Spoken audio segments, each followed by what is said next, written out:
গতকাল মানে 24শে March 2026 election কমিশনের তরফ থেকে কিন্তু একটা খুব গুরুত্বপূর্ণ বিজ্ঞপ্তি জারি করা হয়েছে। বিজ্ঞপ্তির বিষয়টা কি না, দেখুন বিজ্ঞপ্তির বিষয় হচ্ছে যে general election legislative assembly Paschimbanga 2026-এর ক্ষেত্রে ঠিক পোলিং পার্সোনাল হিসেবে কাদেরকে নিয়োগ করা যাবে সেই সংক্রান্ত নির্দেশিকা। আমি নির্দেশিকাটা খুব সংক্ষিপ্ত আকারে বাংলায় আপনাদের সামনে সহজ করে বুঝিয়ে দেওয়ার চেষ্টা করছি। আপনাদের কাছে রিকোয়েস্ট, ভিডিওর সম্পূর্ণ প্রথম থেকে শেষ পর্যন্ত দেখবেন। বেশি বড় ভিডিও নয়, খুব ছোট্ট ভিডিও। এবং আপনারা যারা এই দায়িত্বে যাবেন তাদেরকে বলবো অবশ্যই নিজের ডিউটির পাশাপাশি অন্য যে ডিউটি সেটা একটু করে দেখে যাবেন। কেন বলছি সেটা আমি লাস্টে ব্যাখ্যা করে বলে দিচ্ছি। দেখুন 24শে মার্চ 2026 মেমো নাম্বার আছে 3220 হোম ইলেকশনের তরফ থেকে দেওয়া হয়েছে office of the chief electoral officer West Bengal. দেখুন এখান থেকে কী বলা হয়েছে না, general election to the legislative assembly of West Bengal 2026 engagement of contractual employees for poll related duties. এটা মাঝামাঝি আসে, এটা আমরা দেখেছি যে কন্ট্রাকচুয়াল এমপ্লয়িদের ঠিক কীভাবে এনগেজ করা যাবে বা এনগেজমেন্টের বিষয়ে এখানে একটা কিন্তু নির্দেশিকা দিয়েছে। এখানে পরপর অনেকগুলি অর্ডার মানে তার মেমো নাম্বার এবং কোর্ট সম্মানীয় হাইকোর্টের যে একটা অর্ডার বা একটা যে মামলা হয়েছিল তো সেইগুলোকে উল্লেখ করে কিন্তু এখানে স্পষ্টতই কি বলা হয়েছে চলুন আমরা একটু ছোট করে দেখে নিই। দেখুন এখানে মূলত বলা হয়েছে প্রথম পয়েন্টে কি বলেছে দেখুন, the as per the section 26 of representation of people act 1951 1951 যে রিপ্রেজেন্টেশন পিপল অ্যাক্ট তার 26 নম্বর যে ধারা, সেই ধারা অনুযায়ী কি বলেছে না, ডিস্ট্রিক্ট ইলেকশন অফিসার সমস্ত কিছু ঠিক করবেন। কি ঠিক করবেন না, তিনি প্রিজাইডিং অফিসার এবং পোলিং অফিসার যে তাদের যে অ্যাপয়েন্টমেন্ট সেই অ্যাপয়েন্টমেন্টের বিষয়টি তিনি ঠিক করবেন।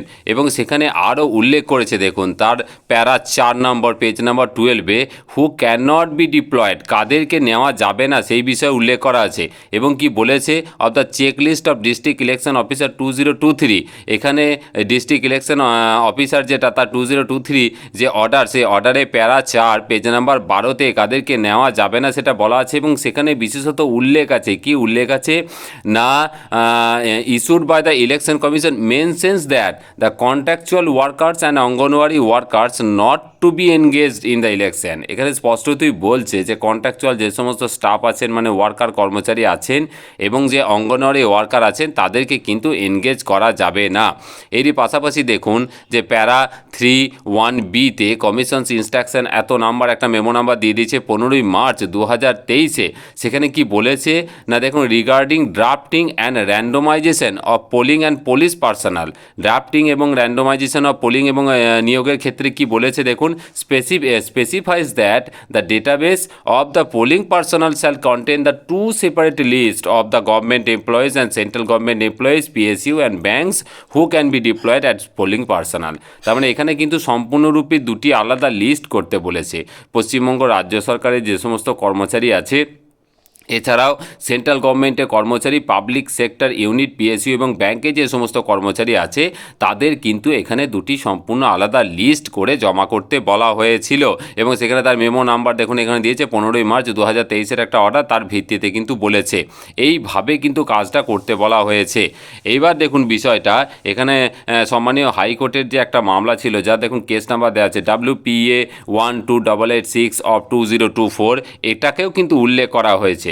এবং সব কিছু উল্লেখ করার মাধ্যমে যেটা বোঝাতে চাওয়া হয়েছে যে সমস্ত কন্ট্রাকচুয়াল স্টাফরা আছে এবং অঙ্গনওয়াড়ি কর্মী যারা আছে তাদেরকে যেন কোনোভাবেই এই ভোট গ্রহণের যে কাজ সেখানে যেন সংযুক্ত না করা হয়, সেখানে যেন তাদেরকে ইনভলভ না করা হয়, নিয়োগ না করা হয়। এবং তারই পাশাপাশি রাজ্য এবং কেন্দ্রীয় কর্মচারীর মধ্যে বিশেষত পাবলিক সেক্টর ইউনিট এবং ব্যাংকে যারা কর্মরত আছেন তাদের দুটি আলাদা লিস্ট কিন্তু করে জমা করতে বলা হয়েছে। দেখুন আমরা ইতিমধ্যেই জানি যে ফার্স্ট পোলিং এবং সেকেন্ড পোলিংয়ের ডিউটি মোটামুটি চলে এসছে। তো এর মধ্যে মনে করা হচ্ছে যে প্রিজাইডিং অফিসারের যে ব্যাপারটা আছে সেটা হয়তো বা কেন্দ্রীয় কর্মচারীদের মধ্যে থেকে নেওয়া হতে পারে। আমরা বিভিন্ন ইলেকট্রনিক মিডিয়াতেও কিন্তু সেই ধরনের খবর দেখছি। তো আমার আপনাদের কাছে একটাই পরামর্শ হবে যে যারা ফার্স্ট পোলিংয়ে ডিউটি পড়েছেন তারা অবশ্যই, আপনারা প্রত্যেকেই জানেন যে আপনাদের প্রিজাইডিংয়ের ব্যাপারটাও কিন্তু দেখে নিতে হয়। তো সেহেতু আপনারা একটু ভালো করে করে ওই প্রিজাইডিংয়ের ব্যাপারটা একটুখানি হলেও চোখ বুলিয়ে যাবেন। কারণ আমি বলছি না যে যারা সেন্ট্রালে যারা কাজ করেন যে তারা হয়তো পারেন না, সেটা না, কিন্তু বিষয়গুলো দেখুন একটা অভ্যাসেরও ব্যাপার আছে। ওনারা ডিউটি অবশ্যই করেন, কিন্তু শিক্ষক থেকে শুরু করে বাকি যারা রেগুলার বেসিসে ডিউটিটা করেন তাদের একটা ব্যাপারটা অন্যরকম। আর যারা রেগুলার বেসিসে ডিউটি করেন না তাদের একটু সমস্যা হওয়াটাই কিন্তু স্বাভাবিক। যারা করেন তাদের ক্ষেত্রে সমস্যা হবে না। তো সেই জন্য আমি আপনাদের কাছে রিকোয়েস্ট করব, পরামর্শ দেব যে যাদের ফার্স্ট পোলিংয়ে ডিউটি পড়েছে তারা অবশ্যই যেন প্রিজাইডিংয়ের যে ডিউটি সেই ডিউটির ব্যাপারটা একটু দেখে যাবেন। এবং অন্যান্য পোলিংদেরও বলবো যে আপনাদের যে উপরে যে ডিউটি আছে আপনাদের আগে, মানে আপনি যদি সেকেন্ড পোলিং করেন তো ফার্স্ট পোলিংয়ের কাজটা একটু দেখে যাবেন। কারণ আলটিমেটলি ভোটের কেন্দ্রে গিয়ে কিন্তু আপনাকে যেমন করে হোক ভোট বৈতরণী কিন্তু পার করে আসতে হবে। এটা আপনারা অভিজ্ঞ, আপনারা প্রত্যেকেই জানেন। আর আমি একটা কথা বলে রাখি যে সমস্ত ডিউটি সংক্রান্ত সংক্ষিপ্ত ভিডিও আমি কিন্তু পোস্ট করে দেবো, মানে প্রিজাইডিং থেকে শুরু করে ফার্স্ট সেকেন্ড থার্ড পোলিংয়ের কার কী কাজ কী হয় না হয় টোটালটা আমি খুব সংক্ষিপ্ত আকারে দিয়ে দেবো। আপনারা আশা করছি সেগুলো একটু ভালো করে দেখবেন, বুঝবেন। আর পারলে আমি যেহেতু বাংলায় দিয়ে দেবো পিডিএফ কপিটা ডাউনলোড করে রাখবেন, ডাউনলোড করলে আপনাদেরই সুবিধা হবে। খুব ভালো থাকবেন, এটুকুই আপডেট ছিল। ধন্যবাদ।